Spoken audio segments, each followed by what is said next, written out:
So in case anybody was curious, what happened was, so last week I was traveling Monday to Wednesday, and then Thursday we had our technical conference, and then Friday it was finally time to get some work done. And I thought I was just exhausted from the week and maybe coming down with a slight cold, but I guess I thought it was a good idea to come down with a case of the flu. So that was that seemed like a good solid strategy. So like I taught, and then I went home and I sat down, and maybe about 30 seconds after sitting down I went, this isn't a cold. This is pretty rough. So we have no. I'm not contagious anymore, that's for sure. I've got enough Tamiflu in my system to fight the zombie virus. But my wife, we have a newborn, so she cleaned out the spare room. She said, "You're going in there. You're staying away from the baby." I said, "That's fine." So, of course, I was a little out of it anyways. That's a blessing in disguise in itself. It didn't. I was certainly not a happy camper throughout the weekend. Anyways, it was a pretty rough few days, but I'm fine now. Still a little fatigued, but I'll be all right. And a little bit of a nagging cough. Let's talk about housekeeping. I've got all of your minutes. Obviously, I haven't graded them because they were due right now. I had a couple teams email me that they had some glitches with Blackboard, but I checked right before class. I've got attempts from everybody. So I'll grade those between now and Friday. It'll be pretty quick. The next lecture, I'm going to have some codified report guidelines for you. Obviously, I meant to have those for you sooner, but, I was, a zombie for the past little bit. Today, I want to dig into some bridge engineering a bit, and I really want to start digging into some of the calcs. In your research, if you are researching bridge engineering and bridge engineering design calcs and whatnot, which you should be doing, I don't want this course to be, well, we're just going to go in and do what Dr. Mike says. I mean, you all do need to be doing some independent research on your own in terms of what short span bridge solutions are out there, what solutions are out there, how to design, so on and so forth. You do need to be able to research that, but you are going to come across some topics and some concepts that you're probably not aware of. And I think one of the very fundamental challenges, if you will, with bridge engineering is staged construction. And this is true in structural engineering in general, but I really think with bridge engineering, because there are so few load-carrying components, each of those components carries a lot of load. So understanding staged construction and how the use of different section properties matter throughout those computations, that's pretty important. So I want to talk about that with a little bit of formality. So you could sort of think of this lecture as a little bit of vocabulary combined with what we'll do on Friday, which is a little bit of math. I'll say one thing about Friday.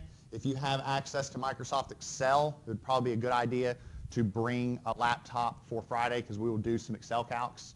So it's just something to keep in mind.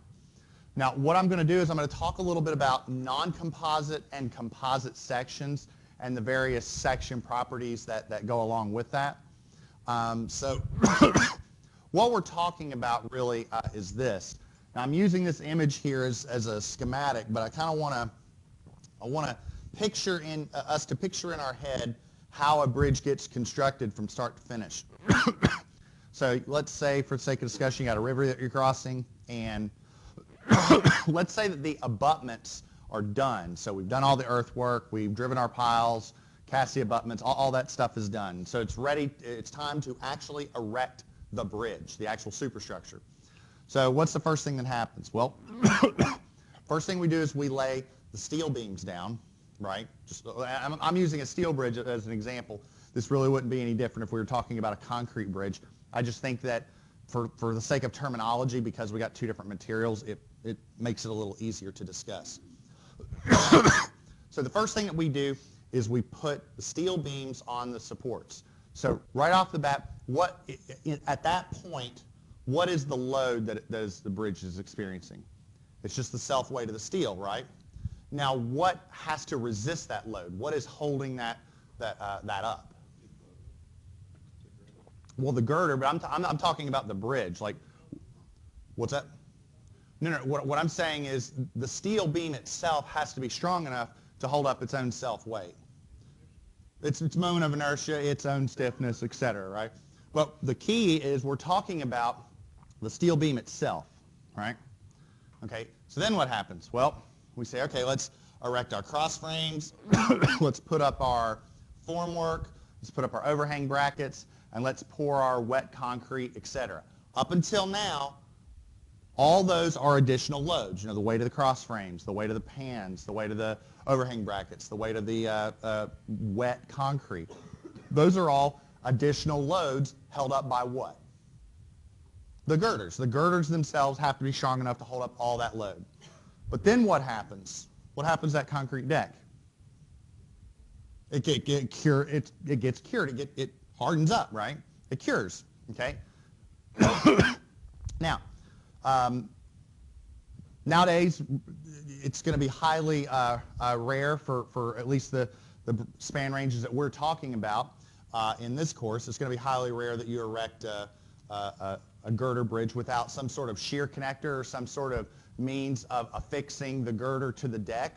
I don't know if you've seen bridge construction or ever been on a bridge construction site. Let me skip ahead a few slides, but you might see something like this. Here's the top of the top flange, and you can see all these shear studs welded. Y'all seen that before if you've ever been on a bridge site. But the idea is that when you pour the reinforced concrete deck, that the reinforced concrete deck locks in with those shear connectors and creates a composite section. So they behave compositely, they behave together, right? So once that concrete deck becomes composite, then you can say, okay, what happens next? Well, maybe next, you know, assume you've got your guardrails and all that stuff up, then you can start putting vehicles on it. Now, does the steel beam by itself have to hold up the weight of the vehicles? No. It's the steel beam and the concrete deck acting together. So what we have to do is we have to understand the different section properties of these different stages of the bridge. So there's the non-composite section. In this case, we're talking about just the steel beam by itself. But then there's the composite section, the steel beam and the concrete deck acting together. Okay? And different sections are going to have different section properties that are going to resist different loads. Okay? Now, when I say section properties, what do I mean by section properties? I'm talking about the cross-sectional area. I'm talking about the centroid. I'm talking about the moments of inertia. I'm talking about section moduli. I'm talking about slenderness measurements. All these sort of fundamental parameters that we're going to use later to do things like load calculations, stress calculations. We're going to use them in structural analysis and computing things such as live load distribution factors. We're going to be looking at resistance, capacity checks, all sorts of things, and it really is going to start with section properties. And I say this is true for steel bridges and for concrete bridges. Now, I'm going to focus a little bit on steel bridges here because for concrete, the computation of section properties, at least for pre-stress elements, is usually pretty easy because they're lookups. You know, you can go to the West Virginia DOH standard drawings and start looking up standard cross sections for various beams and look at their, you know, pre-stressed, bold T's or I-beams or what have you, and it'll literally list moments of inertia that you can just plug and chug. Whereas for steel, if you're changing flanges and web depths and so on and so forth, you have to be able to automatically update your moments of inertia. So Friday we'll together write a little quick spreadsheet that'll compute all these properties, and if you change a flange size, it'll update accordingly. Sound good? All right. Now, okay, so this right here, this is just what I was talking about earlier. I got ahead of myself. You know, the idea for the steel girder has to resist the weight of the wet concrete by itself. After the deck becomes composite, the girder and the deck resist the loads together. So I'm going to skip this because this is exactly literally what I just said. Now, in order to fully understand what's going on with section properties, we got some quantities that we need to and some topics that we need to discuss. So I want to go through some terminology with you. I want to talk about the effective flange width. For those of you that have already had concrete design, you probably remember the concept of an effective flange width when we were looking at T-beams. It's actually a lot easier in bridges than it is in buildings. We need to talk about some material properties. If you are in concrete design, some of this might be a little familiar, although it's written a little differently. And especially if you're in concrete design now, I'm going to really tick you off a bit. And then we're going to talk about reinforcement. Okay. Now I have here an image that's showing a lot for a given composite section. I'm going to take each one of these and sort of break it down one at a time. But this is sort of a conceptual rendering of a cross-section of a typical composite steel girder bridge. Okay, so a couple things I want to illustrate. So for instance, if you're looking at the girder, okay, so let's talk about the web. So if I use the term D, I'm talking about the depth of the web. So I'm talking about from right there, from the bottom, from the top of that flange to the bottom of that flange. So just the flat plate of the web. T sub W, that is the thickness of the web. Excuse me. And then as for the top flange, so you might see me use the term B sub TF, T sub TF, thickness of the top flange, width of the top flange, B sub BF, et cetera. The slab, there's a couple things that are a little weird. First off, the slab seems to be floating in space a little bit. It seems to be floating over the top flange. That is normal. That is on purpose. I'll explain why. There is a distance that defines that, and it's called the haunch, and I'll explain what that means in a second. It also looks like there's two different thicknesses for the slab. There's a total slab thickness and a structural slab thickness. And there's a very good reason for the two, and I think today of all days is a good reason why, and you'll understand. And then we have the effective flange width, which I'll describe later. So don't worry, I'm gonna take each of these one at a time, and I'm gonna illustrate them so that you understand. Okay, so first off, let's talk about the haunch. Okay, so the haunch is sort of a measurement of the separation between the girder and the deck. Typically, the way that we measure the haunch is we measure it from the top of the web to the bottom of the slab. So I want to make sure that everybody's crystal clear on that measurement. Let me see if I can draw that here. We're going from that bottom right there to that right there. So that's typically how we measure the haunch in bridge engineering. So if you ever hear the term haunch in bridge engineering, that's what we're talking about. A typical measurement for a haunch is something like 2 to 4 inches. And for our purpose in this course, it's really primarily going to be 2 inches, especially for the cross sections that we're looking at. Haunches can get larger for two reasons. If you've got really, really wide girder spacing, or you've got really, really beefy girders, okay? And so I'll explain here in a second why we even have a haunch, because there's two real reasons why we have it, but that'll become clear here in a second. Okay, so is everybody okay on what the haunch is? Okay, now let's talk about why it's there. The first reason it's there is because of the formworks that we typically use, especially if you use stay-in-place formwork. How many of you have ever seen stay-in-place formwork used in a bridge setting or been on a site, for those of you who've been on DOH work? How many of you all have seen this stuff before? Just curious. Okay, so so typically you'll see these sort of ridged, sort of fluted pans that are used as formwork for when the concrete deck is placed.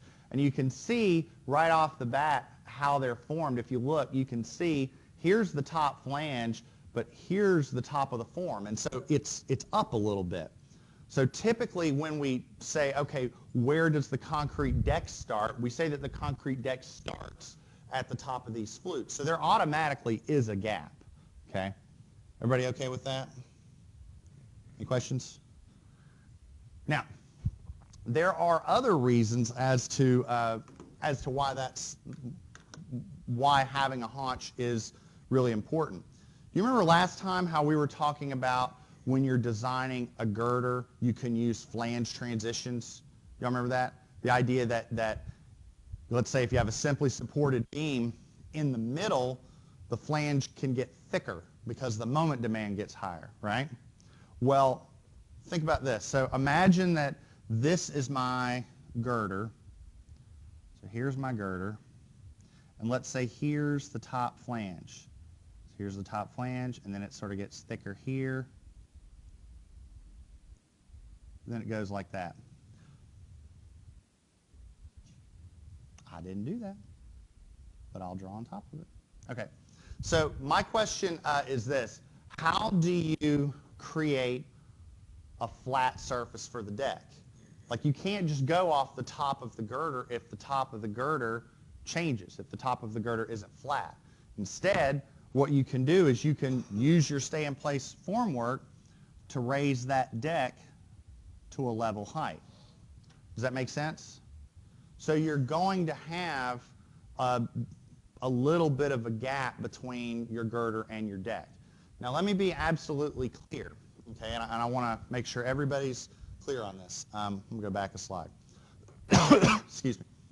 I am not saying that there is not concrete in this space. There is. There is clearly reinforced concrete, material there. What I am saying is we cannot count on that material to resist load. So one of the things that's going to get a little weird when we start doing load and resistance calcs is the difference between how much concrete we count for loads and how much concrete we count for resistances. So for instance, when we compute the weight of this girder, you better believe we're going to count on this concrete. But when we start computing the girder's capacity, we're going to neglect it. And there's another instance of concrete where we're going to count for load, but we're going to neglect for resistance. And it's got to do with this integral wearing surface here in a second.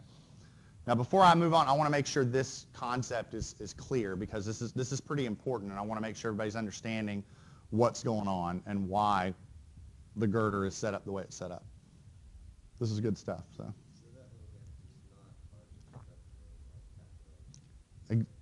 but for strength, yes. But we do count on it for load.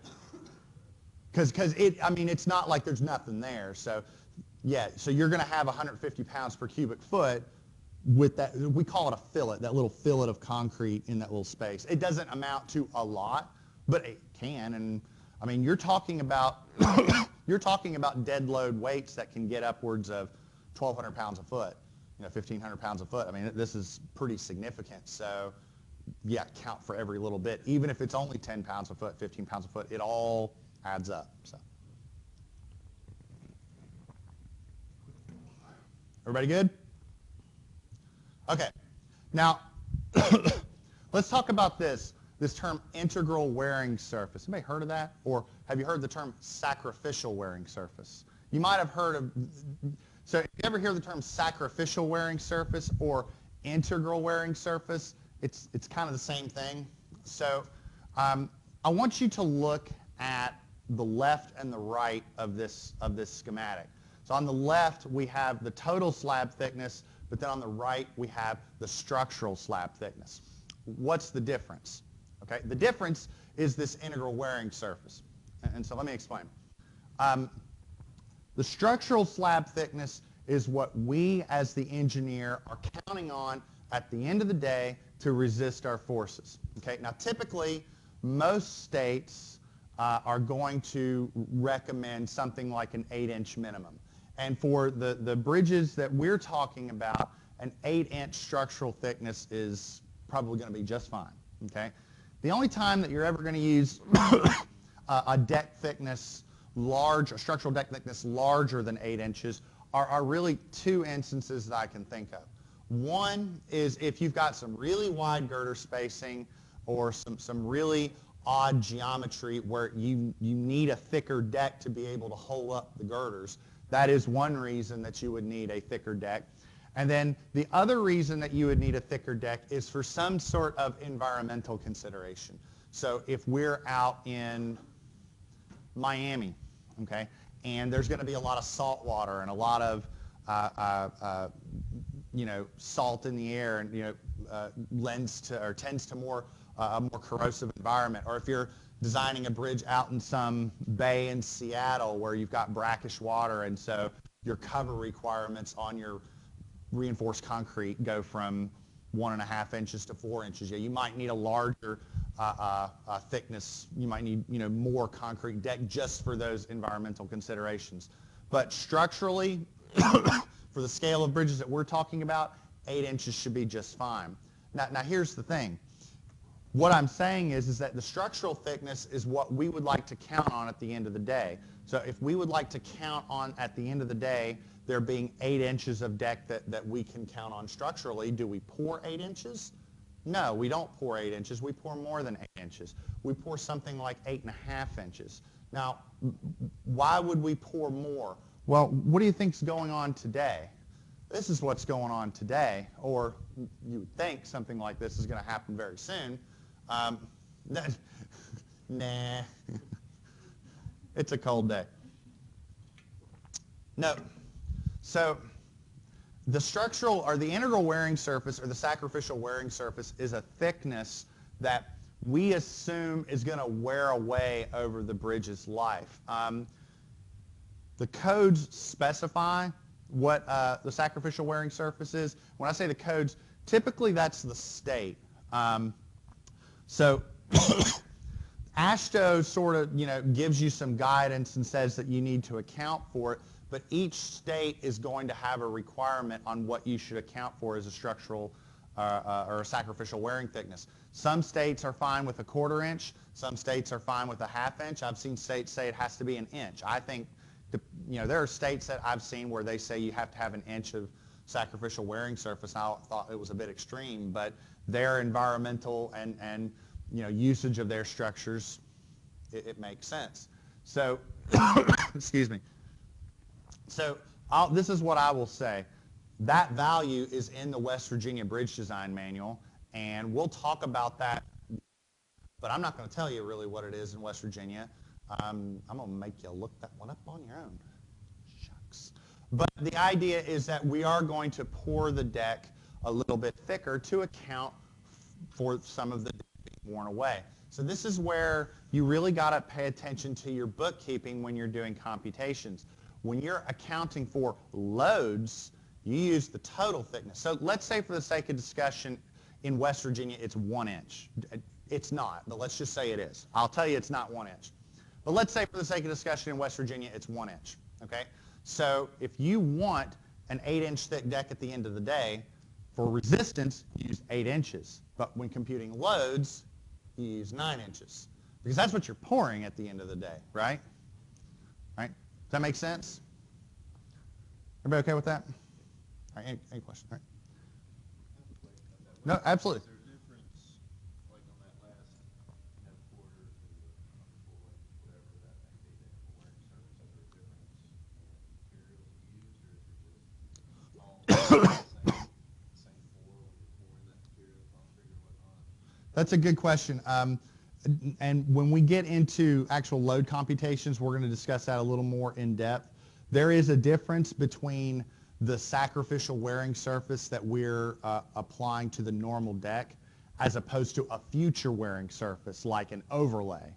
Now, an overlay might be a different material, and you do have to account for that. And not only that, but we actually factor overlays and future wearing surfaces differently. So, for instance, I think for the example that we're going to be looking at, we have a future wearing surface that we're going to apply of 25 pounds per square foot, which is a little heavy, but it's sort of an upper bound. Now, again, open up AASHTO, open up West Virginia Bridge Design Manual. It'll tell you what a reasonable future wearing surface load should be. So one of the nice things about West Virginia is that the West Virginia Bridge Design Manual will give you specific load and fabrication guidelines on how to do things in West Virginia, but pretty much they follow AASHTO, which is good. Some states have their own way of doing things, but really West Virginia follows AASHTO pretty closely, so it makes life a little easy. But to be clear when I answer your question, for excuse me, for this we're talking about just the regular deck. When you place that one, thickness of deck, if you will, that sacrificial wearing surface is of that original material. Now, the overlay can be something different. So this is good stuff. Any questions? Okay.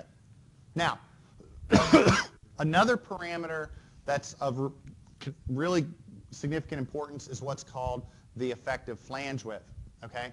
So I want to consider this generic cross-section. Now, this is just generic. It's not anything to write home about. It's just made up. So I got two 12-foot lanes, two 5-foot shoulders, you know, some regular old concrete parapets, 4 steel beams, and you can see the math accordingly.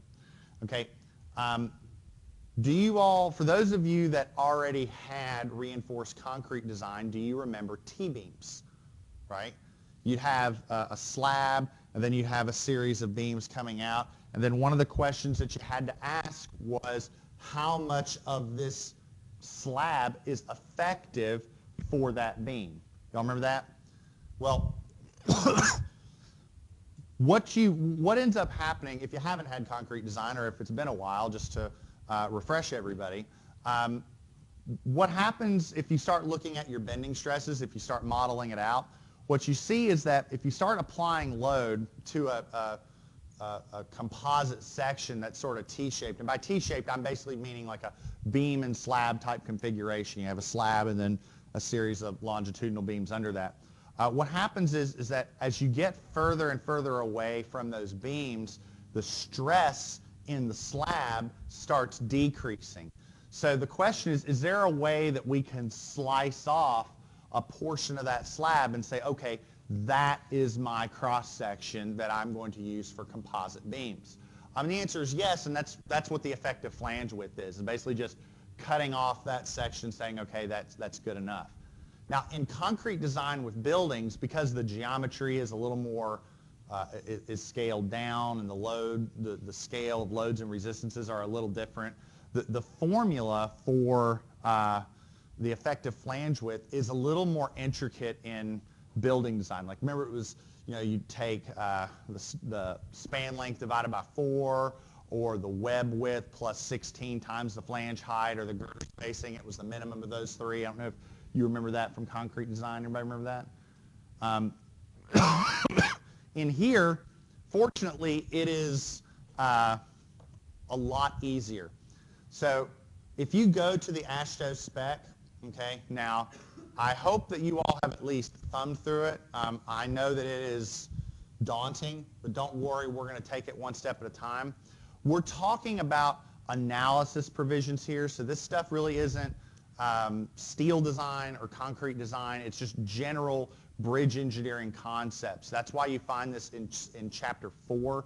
Chapter 4 is related to structural analysis, so it's a lot of general parameters related to bridges in general. And if you read this particular section, this is section 4626 on effective flange width, and it says, unless specified otherwise in these various articles, which don't really affect us, the effective flange width of a concrete deck slab in compression can be taken as the tributary width. Now, I know everybody by now knows what the tributary width is. You know, and what is tributary width? If you have a beam, and a beam, how do you get the tributary width? Halfway over, right? Halfway from here to here and halfway from here to here. So if you want to determine how much is what's your effective flange width, it's the tributary width. Let me tell you something, that makes your math and your calculations a lot easier in bridge engineering. I'll go ahead and tell you, in like concrete design, your bookkeeping got a little more funky because you could have a different effective flange width than you did a tributary width. So you'd have to consider different widths for your loads than you did for your resistances, and that could get to be a little bit of a pain. Yeah. This came from a lot of testing that they did about, it was like, now it's probably like 15 years ago, and they basically said, you know, you had all these like empirical equations, but for bridges, because bridge decks behave not really like beams, but they behave more like plates, and they distribute the load in both directions. In the end, it's like, just use the tributary width, and it's close enough for government work. So that made bridge engineers happy. I mean, you gotta keep in mind, I mean, we are doing some pretty complex stuff, but when you can simplify bridge engineering, do it, you know, because not everything has to be ridiculously complicated. You know, a quick story about the spec. When the first edition of ASHTO LRFD came out back in '94, it was a little bit of a mess. And when the second edition of LRFD came out, it was an even bigger mess. And to give you kind of an idea, one of the things that happens when you develop code specifications is if you're a researcher or an engineer doing work on this particular topic and you develop a solution, you might say, hey, I've got a problem, here's a solution, let's get it into the bridge spec. And the bridge engineering community looks at that and says, that looks good, let's put it in the spec. But sometimes that can happen a little myopically, and it can sort of happen under the microscope when you're not really looking at the big picture. To give you kind of an idea of what happened, there were equations in the second edition of the spec looking at steel girders. There were equations for curved beams and for straight beams that didn't really make sense. For instance, let's take a curved beam. So when I say a curved beam, I'm talking about a beam that's horizontally curved, so it has a circular curve. Well, and that curve is defined by a given radius, right? Well, think about this geometrically. What would happen if you took the limit as that radius approached infinity? What would the curved beam look like? It'd be straight, right? So you would think that if you took those equations for a curved girder and set the limit as r approaches infinity, you should get the same equations for the straight girder, right? Right? Well, that didn't happen, you know. So, that's one instance of, I mean, like if I showed you the second edition ASHTO, it's a mess. It really was. In fact, particularly for steel. So they did a big sort of overhaul of the steel spec, and that's basically what we're using today. And one of the things that they did when they were reorganizing the spec, to their credit, is they made steel bridge engineering look a whole lot like undergraduate steel design. I mean, it's different. It's not the same story. And there are some complications, not really complications, but some added, quirks that you have to compute. But they did a good job making it familiar. So, because it just wasn't before. Okay. One of the things that you have to keep in mind about this whole effective flange width thing, looking at this bridge, do the exterior girders and the interior girders have the same effective flange width? No, they don't. Which has the larger effective flange width? Just looking at this. The interior girders. So, let me ask you this. Which of these girders are the weakest? The interior? Think about this. The interior, while they might have to support a little bit more load, they also have a lot more concrete to support that load. I propose that the exterior girders are the ones that are going to be weakest. Now, that's going to be backed up by a discussion that we have later when we look at live load distribution factors. Live load distribution factors are a measure of how much truck load goes to each beam. And what you're going to find is that in general, at least for bending, live load distribution factors are larger for the exterior girders than they are for the interior girders. So you have a girder that has less section property and more load. See what I mean? So if you were designing a bridge, where would you start? Nudge, nudge, wink, wink. Maybe start with the exterior girders. And if you have designed an exterior girder, I bet you that girder works for the interiors as well. So, nudge, nudge, wink, wink. I'm not saying anymore. Oh, I've said plenty. Now, one problem with this structure is the fact that because it's composite, well, not because it's composite, but if you're talking about, let's say, a steel beam and a reinforced concrete deck, it's made of two different materials, right? You have steel beam and concrete deck acting together. So how do you use sigma equals my over I on that? Well, you can't. Sigma equals my over I, which you all learned in mechanics of deformable bodies. I know everybody loves that stuff. But that equation is only valid for beams made of one material. Now, we get around that by transforming that beam into a beam of a single material. That is what we're doing here.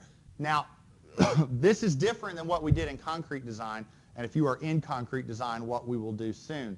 So in concrete design, if you remember, we turned the rebar into an effective lump of concrete. Y'all remember that? Well, in here, we're going to turn that concrete deck into an effective lump of steel. Okay? And that's what we're going to do here. And we're going to do something, we can do something quite similar if we had a reinforced, if we had like a pre-stressed beam. Typically, pre-stressed beams, if you're looking at the deck and the girder has a little bit of a higher compressive strength, so it has a little bit of a higher E value, so it does have an N that's not 1. Just because they're both concrete doesn't mean they're both the same concrete. So you do have to do a transformed analysis as well. Don't worry, we're gonna go through this this calculation in pretty significant detail together. Excuse me. All right, but everybody good? So this will be how we do the math. Now, if you remember, we transform that by dividing it by this term N. This term N is the modular ratio. The modular ratio is the ratio of the modulus of elasticity of steel to the modulus of elasticity of concrete. What's the modulus of elasticity of steel? There we go, 29,000 KSI, burned into the back of your memory. And E sub C is the modulus of elasticity of concrete. Now, so for steel, 29,000 KSI, that's all that says right here. This is chapter 6. Chapter 6 is the chapter on steel in the spec, and then chapter 5 is the chapter on concrete. Now, you all are really not going to like this. See this equation over here on the right? This is the equation for the modulus of elasticity of concrete. This doesn't look familiar probably to you. How many of you remember 57,000 squared of FC prime? Okay. Now tell me how that equation worked. Put in PSI and get out PSI. Y'all remember that? Everybody remembers that. This one, exactly. With this one, with the bridge spec, you got to keep in mind, in bridges, we're dealing with really, really, really large loads. So we don't deal in pounds. We deal in kips. So with this, you put in KSI. You get out KSI. I know, but building specs typically tend to be written around pounds. No, I just wanted you to try and get to something consistent. So, and I like kips. I don't know. Besides, if you're using foot-pounds, it's like your answer MN equals 287,000 foot-pounds. Make it smaller. So, but yeah, so this 1820 square root of FC prime, that's written to use KSI. Now, if you take 57,000 times the square root of FC prime and PSI and 1820 square root of FC prime and KSI, the answers aren't really that different. Basically, this has just been rewritten a bit to make it so that you can just use KSI. So the answers will come out arguably the same. And there's a table, excuse me, there is a table in the spec. I'm actually going to make you open the spec and look to not just this region, but there's a section in 610 where if you have an FC prime that's between this given range, it'll say just use n equals 9 or n equals 10 or n equals 8. And I'll just let you do some digging on that. Like, you don't even have to technically compute FC prime or E sub C, but you can. Your spreadsheet can be set up like that. All right. Sound good? Okay. So we can start to identify the sections that we need to analyze. For now, we're only going to consider sections in positive bending. We're considering sections in positive bending only because we're looking at a simply supported bridge. If we had a pier in the middle, we would have to consider sections in negative bending. Remember sections in negative bending, frowny face? Y'all remember that? And that would be a little bit of an issue because if you had frowny face, what's the concrete deck experiencing? It's in tension. What does concrete not like? Tension. So how we handle stresses in negative bending over the pier is a little bit of, like, you gotta make sure that you're paying attention. So, but the way that we do this is we recognize, we basically split our analysis up into 3 categories. We say, okay, what are the permanent loads that need to be applied before the section achieves composite action? Excuse me. What are the permanent loads that are applied after the section achieves composite action? What are the transient loads on the section?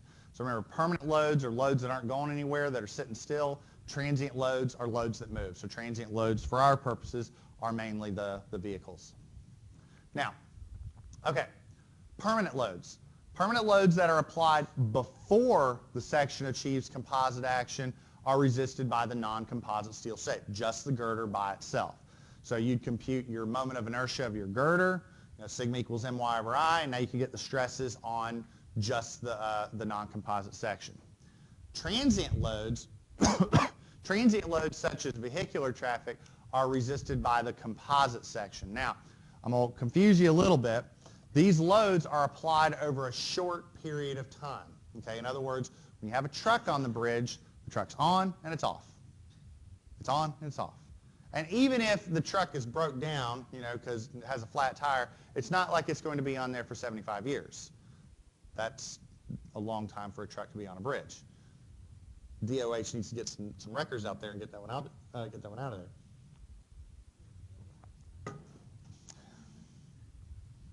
Glad the mic's over here. Because those loads are applied over a short term, we call that the short-term composite section.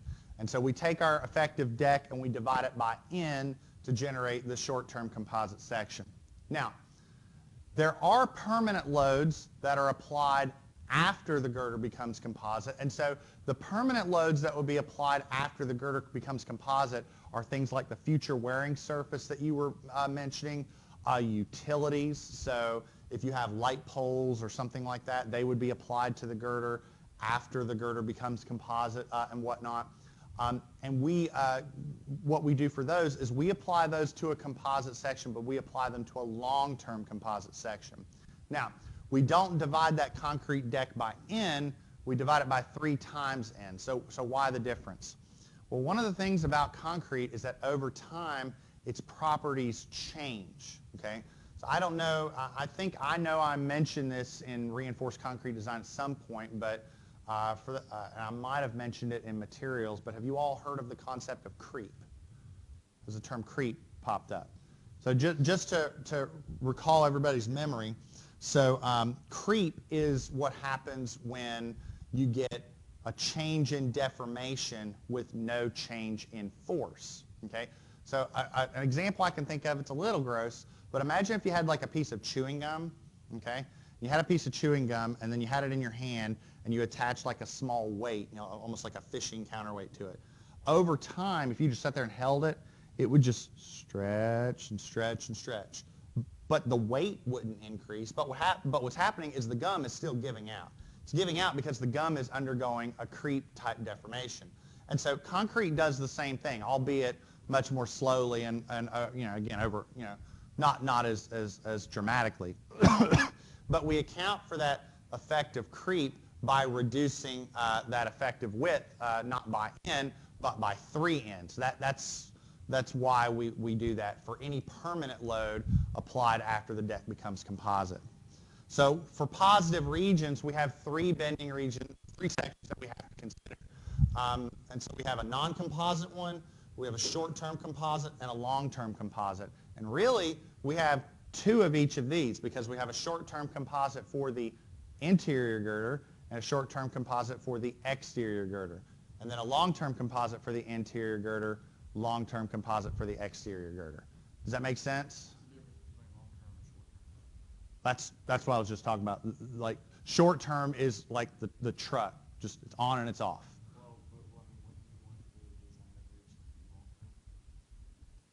Yeah.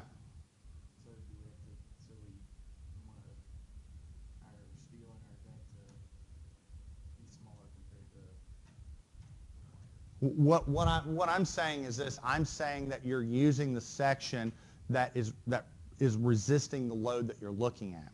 So for instance, the loads that we put on this section are the loads that this section has to resist. The self-weight of the steel, the cross frames, the wet concrete deck, and so on and so forth. This section has to resist the truck. This section has to resist your future wearing surfaces and overlays. So it's not as simple as, well, let's just use the worst case scenario. That's the whole point of stage construction, is that it's not as simple as that. What you have to do is you have to apply the loads to the sections that are appropriate, and then sum your stresses up at the end, and then see, are those stresses less than or equal to some limit, so on and so forth. Does that make sense? Yeah. All right. Everybody else okay with that? All right, I put in some stuff here on longitudinal reinforcement, but quite frankly, we're running out of time, and I don't really think it's relevant. You all can look at it. I'm not going to make you do anything regarding negative bending. The only thing I'll say is that if you have a negative bending region, you have, like I said, the concrete deck is experiencing tension, and so what you end up having to deal with in negative bending regions is you have a fourth section that you consider, which is just the steel and however much rebar is appropriate to count within that effective flange width. And those slides tell you how to compute that. It's pretty straightforward, but we're not going to have to worry about it, so I'll just let you peruse that to your heart's content. When we come back, we're going to go through an example of how to compute these section properties. So bring your laptops. We're going to use Excel. We're going to do it together. That's all I got, everybody.